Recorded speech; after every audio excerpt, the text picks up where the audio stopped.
کہ جہنم سے اگر میں آپ کو ایک کھجور کے برابر آگ دوں گا تو اس کی تپش اور گرمائش کا عالم یہ ہوگا کہ ساتوں زمین ساتوں آسمان جل کر کے خاک ہو جائیں گے۔ پھر حضرت آدم علیہ السلام نے توقف کیا، تھوڑا سا سوچتے ہیں، ٹھہرتے ہیں، اور پھر آپ نے سوچا کہ جب نہ زمین رہے گی، نہ آسمان رہے گا، نہ تو نسل انسانی رہے گی، نہ عالمیت رہے گی، تو پھر آگ لے کر کے کریں گے کیا؟ پھر حضرت آدم علیہ السلام نے کہا کہ آپ آدھی کھجور کے برابر آگ ہمیں جہنم سے دے دیں، ہم اپنی ضرورت کو پوری کریں گے۔ پھر دروغ جہنم یعنی حضرت مالک نے پوچھا کہ اے آدم، آپ کو معلوم ہے، اس بات کا علم ہے کہ جہنم سے آگ اگر آدھی کھجور کے برابر دے دی جائے تو اس کی تپش اور گرمائش کا عالم کیا ہوگا؟ آپ نے پھر کہا نہیں۔ پھر حضرت مالک نے فرمایا کہ اے آدم، اگر میں آپ کو جہنم سے آگ آدھی کھجور کے برابر دے دوں تو اس کی تپش اور گرمائش کا عالم یہ ہوگا کہ قیامت تک روئے زمین سے کبھی سبزہ نہیں اگے گا اور آسمان سے ابر باران کا نزول نہیں ہوگا۔ اللہ اکبر کبیرہ، ذرا سا سوچیں، آدھی کھجور کے برابر آگ کی تپش اور گرمائش۔ حضرت مالک کس وقت کہہ رہے ہیں؟ جس وقت دنیا وجود میں آئی، نسل انسانیت اور آدمیت کا وجود ہو رہا تھا، اس وقت آپ فرما رہے ہیں۔ پھر حضرت آدم علیہ السلام نے خود حضرت مالک سے پوچھا کہ اے دروغ جہنم، آپ ہی بتلائیں کہ میں جہنم سے آگ کتنی مقدار میں لے لوں، کتنی کوانٹٹی میں لے لوں کہ جس سے نسل انسانی کی ضرورت پوری ہو سکے، قیامت تک آنے والے آدمیوں کی ضرورت پوری ہو سکے۔ حضرت مالک ہیں، دروغ جہنم ہیں، کہتے ہیں کہ اے آدم علیہ السلام، آپ جہنم سے آگ ایک نقطے کے برابر یعنی ایک پوائنٹ کے برابر لے لیجئے، اور لے کر کے اس کو ڈائریکٹ دنیا میں نہیں جانا ہے، بلکہ 70 جنتی نہروں سے 70 بار دھلائی کرنا ہے، اور دھلنے کے بعد 70 جنتی نہروں سے 70 بار دھلنے کے بعد اس آگ کو آپ دنیا میں لے کر کے جائیں، اور اس زمانے کا اس وقت کا جو سب سے بلند پہاڑ ہے، سب سے اونچا پہاڑ ہوگا، اس پہاڑ پر آپ رکھ دیجئے گا، پھر اس کے بعد بھی اس کی آگ کی تپش اور گرمائش کا عالم اور نظارہ دیکھیے۔ المختصر، حضرت آدم علیہ السلام دروغ جہنم حضرت مالک سے آگ لیتے ہیں ایک نقطے کے برابر، اور 70 جنتی نہروں سے 70 مرتبہ دھلائی کرنے کے بعد جب دنیا میں لاتے ہیں، اس زمانے کا جو سب سے اونچا اور بلند پہاڑ تھا، مورخین فرماتے ہیں کہ اس بلند پہاڑ پر رکھتے ہیں، اور رکھنے کے بعد کا عالم کیا ہوتا ہے کہ وہ بلند پہاڑ اس کی تپش اور گرمائش کو برداشت نہیں کر پاتا، اور مورخین فرماتے ہیں، تاریخ نگاروں نے لکھا ہے، مفسرین نے لکھا ہے کہ وہ آگ جو جہنم سے آئی تھی ایک نقطے ایک پوائنٹ کے برابر، وہ واپس جہنم میں چلی گئی، اور جو بچا پہاڑ کا راکھ بچتا ہے، یعنی جو ایک نقطے کے برابر آگ جہنم سے آئی تھی واپس جہنم میں چلی گئی، صرف اس آگ کا بچا ہوا جو راکھ کا حصہ تھا، پہاڑ جو جل کر کے خاک ہو گیا تھا، مفسرین فرماتے ہیں کہ قیامت تک وہی آگ استعمال ہو رہی ہے اور ہوتی رہے گی۔ جب سے دنیا کا وجود عمل میں آیا، صرف ایک پوائنٹ کے برابر، ایک نقطے کے برابر آگ جہنم سے لائی گئی، اور آج ذرا سا ہم محسوس کریں کہ جو آگ ہم روزمرہ اپنے استعمال میں لاتے ہیں، اپنی ضرورت میں لاتے ہیں، اس کی تپش اور گرمائش کو ہم برداشت نہیں کر سکتے، تو اس جہنم کی آگ کو کیسے برداشت کریں گے؟ ذرا سا سوچیں اور اپنا احتساب کریں، اپنے آپ کو منظم کریں، اپنے آپ کو حقوق اللہ سے جوڑیں، ذکر اللہ سے جوڑیں، اللہ اور اس کے رسول کے فرامین سے جوڑیں۔ اور آج زمانہ ہم سے پیغام نہیں مانگ رہا، ہم سے قرآن اور حدیث کی باتیں نہیں مانگ رہا، عمل مانگ رہا ہے۔ ہمیں اپنے آپ کو منظم کرنا ہوگا، عمل کے میدان میں اپنے آپ کو اتارنا ہوگا۔ یقیناً اگر ہم نے اپنے آپ کو عمل کے میدان میں اتارا تو زمانہ ہمارا ہوگا، دنیا ہماری ہوگی، آخرت ہماری ہوگی، جنت ہماری ہوگی، جنت کی نعمتیں ہماری ہوگی۔ اللہ رب العزت نے جو وعدے انعام کے شکل میں کیے ہیں، وہ وعدے وہ انعام بھی ہمارا ہوگا، سب کچھ ہمارا ہوگا، بس شرط ہے کیا یا ایھا الذین آمنو، ہم ایمان والے بن جائیں۔ ایمان والے بننے کے بعد اپنے آپ کو اللہ رب العزت نے جو واعتصموا بحبل اللہ کہا ہے، اللہ کی رسی کو مضبوطی سے پکڑنے کا جو حکم دیا ہے، یقیناً اگر ہم نے اس رسی کو مضبوطی سے پکڑ لیا، شریعت کو یعنی اپنی زندگی کو اللہ اور اس کے رسول کے فرامین کے مطابق اگر ہم نے گزارنا شروع کر دیا تو یقیناً جو وعدہ ہے جنت نعیم کا، جو وعدہ ہے جنتی نہروں کا، جو وعدہ ہے حور و غلمان کا، جو وعدہ ہے اللہ رب العزت کا ایک اعلیٰ مقام کا، ایک اعلیٰ جگہ کا، جو ہماری سوچ اور فکر سے کہیں زیادہ بلند ہے، وہ وعدہ اللہ رب العزت ضرور پورا کرے گا اور ہمیں اس جنت نعیم جیسی جگہ کو عطا فرمائے گا۔ تو آج کے اس پیغام سے اور اس پیغام حق کے پلیٹ فارم کے ذریعے سے میں آپ کو پیغام دینا چاہتا ہوں کہ جو باتیں، جو میسج اللہ اور اس کے رسول کے ہم تک پہنچیں، کسی بھی مقرر کے ذریعے سے یا کسی بھی اسکالر کے ذریعے سے یا کسی بھی پیر کے ذریعے سے یا کسی خانقاہ کے ذریعے سے، ان باتوں کو ہم اپنے اوپر اپلائی کرنے کی کوشش کریں۔ زمانہ ہم سے عمل کا مطالبہ کر رہا ہے، زمانہ ہمیں اپنے آپ کو منظم کرنے کی دعوت دے رہا ہے، زمانہ ہمیں صف بندی، صف بستہ ہو جانے کی دعوت دے رہا ہے، اپنے آپ کو منظم کرنے کی دعوت دے رہا ہے۔ تو آج کے اس پیغام کے ذریعے سے ہم آپ سب تک یہ پیغام پہنچانا چاہتے ہیں، پیغام حق کے اس پلیٹ فارم سے، کہ اللہ رب العزت کے فرامین کو اپنے اوپر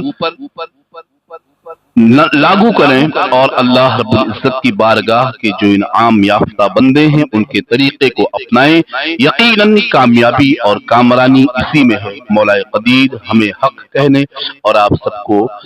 حق سننے اور اس پر عمل کرنے کی توفیق عطا فرمائے۔ استغفر اللہ ربی من کل ذنب واتوب الیہ وما علینا الا البلاغ۔ السلام علیکم ورحمۃ اللہ۔